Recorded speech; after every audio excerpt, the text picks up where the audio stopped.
How does a bill become a law? Find out in this video the entire process from your legislator submitting a bill to its final vote and approval.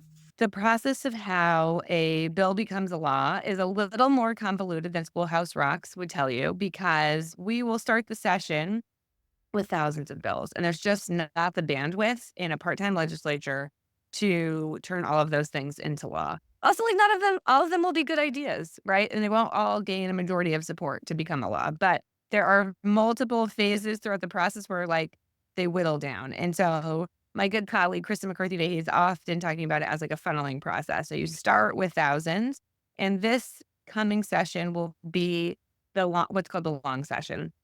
It goes from January to June, and it is the session in which we will produce our biennial budget, and every individual legislator can submit as many bills as they want. There's like a deadline that's like, I don't know, 2 weeks or 3 weeks after session begins, but we can all submit whatever we want. Then it goes to the nonpartisan staff that serves both parties and both chambers, both House and Senate. And they kind of like filter those into the respective committee of cognizance. And then each committee will chairs and ranking members from House and Senate. So it's like roughly 4 people, along with your attorneys and your support staff, will go through all of those bills and decide which ones they want to take up this year for the committee and which ones they just aren't going to take up. So a whole bunch more will fall out of the funnel, if you will. Then the ones that they are going to present to the full committee, you will have a committee meeting where you hear all of these bills. Then you'll vote on whether or not you want those concepts to get a public hearing. Whatever gets a public hearing, that is a whole other process.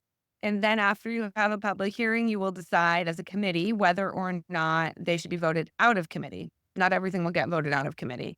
So then the things that get voted out of committee will go to what are called the screening chairs. That is usually the majority leader's staff, not just staff, selected representatives to be on the screening committee. And then they decide, because now they have to weigh all the bills that made it out of every committee and how much time they'll have in session, full House session, to raise all of these concepts. They'll talk with the minority party to say, like, are you guys fine with this?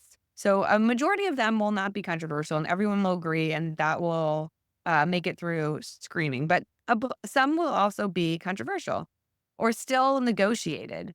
And then often what happens is you end up sort of negotiating time, because you only have a finite amount of time. Session has a statutory end date. And um, if the minority party says, well, if you raise that as it is currently drafted, we will filibuster that for 10 hours, 16 hours, 24 hours.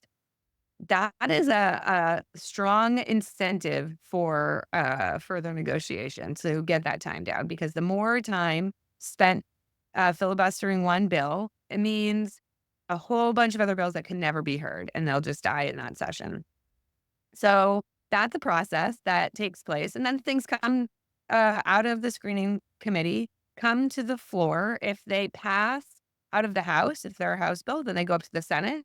And they go through a similar process in the Senate, where they decide if they're going to hear it, then negotiate the time, then they hear it in the Senate and vote on it. If it also passes the Senate, then it goes to the governor's desk. The governor can either veto it or sign it into law.